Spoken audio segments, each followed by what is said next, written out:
निर्देशन के अध्ययन के पश्चात हम इसके सही विकल्प की ओर आते हैं। निम्नलिखित कथनों के सही विकल्प ज्ञात कीजिए। अधीनस्थों के पथ प्रदर्शन तथा पर्यवेक्षण का प्रबंधकीय कार्य ही निर्देशन है। यह कथन किसका है? अधीनस्थों के पथ प्रदर्शन तथा पर्यवेक्षण का प्रबंधकीय कार्य ही निर्देशन है।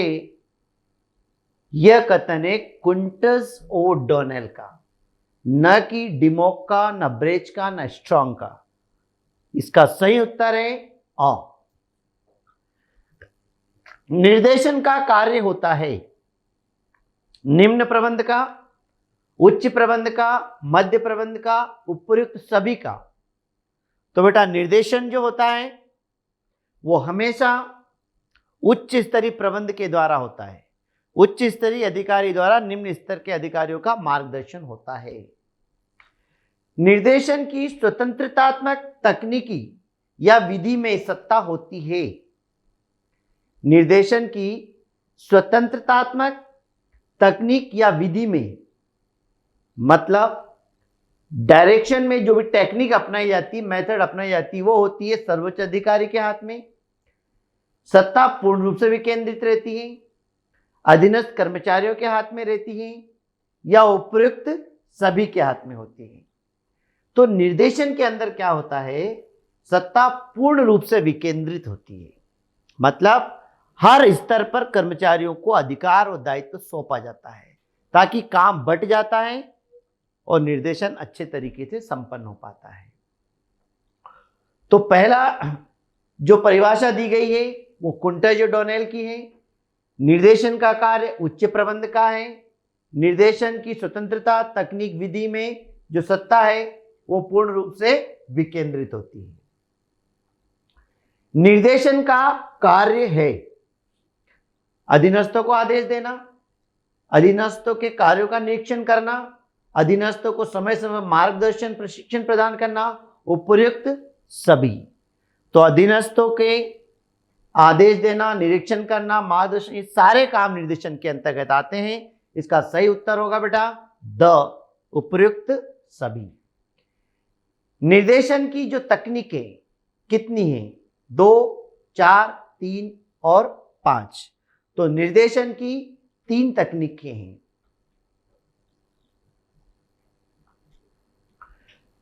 रिक्त स्थानों की पूर्ति कीजिए।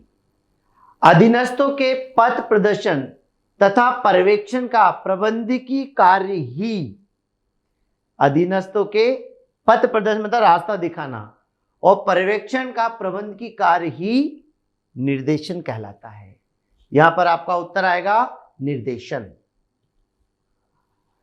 निर्देशन का कार्य प्रबंध के प्रत्येक स्तर पर होता है। हर लेवल पर निर्देशन आवश्यक होता है। निर्देशन एक प्रक्रिया है जो संगठन के संपूर्ण जीवन तक चलती है। सतत प्रक्रिया है, निरंतर प्रक्रिया है, कंटिन्यूअस प्रोसेस है। तो यहां पर आएगा सतत। संगठन में निर्देशन का प्रभाव उच्च प्रबंध से किस प्रबंध की ओर चलता है? तो उच्च प्रबंध से निम्न प्रबंध की ओर चलता है। हमेशा निर्देशन उच्च प्रबंध से निम्न स्तर के अधिकारियों पर होता है। निर्देशन का कार्य सर्वोच्च या शीर्ष प्रबंध का होता है। तो निर्देशन का कार्य जो होता है शीर्ष प्रबंध का होता है, हाई लेवल मैनेजमेंट का। तो अधीनस्थों के पथ प्रदर्शन पर्यवेक्षण प्रबंध का कार्य निर्देशन कहलाता है। निर्देशन का कार्य प्रबंध के प्रत्येक स्तर पर होता है। निर्देशन एक सतत प्रक्रिया है जो संगठन के संपूर्ण जीवन तक चलती रहती है। संगठन में निर्देशन का प्रभाव उच्च प्रबंध से निम्न प्रबंध की ओर होता है और निर्देशन का कार्य सर्वोच्च या शीर्ष प्रबंध का होता है। अब हम चलते हैं इसके सत्य असत्य पर। अधीनस्थों के पथ प्रदर्शन तथा पर्यवेक्षण का प्रबंधकीय कार्य ही निर्देशन है। बिल्कुल सही। अधीनस्थों का मार्गदर्शन करना ही कार्य है, तो पहला जो कथन है वो बिल्कुल सत्य है। निर्देशन का कार्य प्रबंध के प्रत्येक स्तर पर नहीं होता, गलत है। निर्देशन हर लेवल पर होता है। निर्देशन उपक्रम को क्रियाशील बनाता है, बिल्कुल सही, सबको एक्टिव रखता है, यह कथन सत्य है। अकुशल निर्देशन से उपक्रम के सभी साधनों का उचित उपयोग होता है, गलत। अकुशलता से तो अकुशलता ही आएगी और साधन व्यर्थ जाएंगे, यह कथन जो है सर्वथा गलत है। निर्देशन का क्षेत्र अधिकारों के अंतरण पर निर्भर करता है, बिल्कुल सही। अधिकार अंतरण मतलब अधिकारों का हस्तांतरण करना। निम्न कथनों के सही विकल्प ज्ञात कीजिए। कुछ और सही विकल्प है बेटा। अभिप्रेरण का लक्ष्य है मनोवैज्ञानिक, अनंत, कार्यक्षमता में वृद्धि, उपयुक्त सभी। तो अभिप्रेरण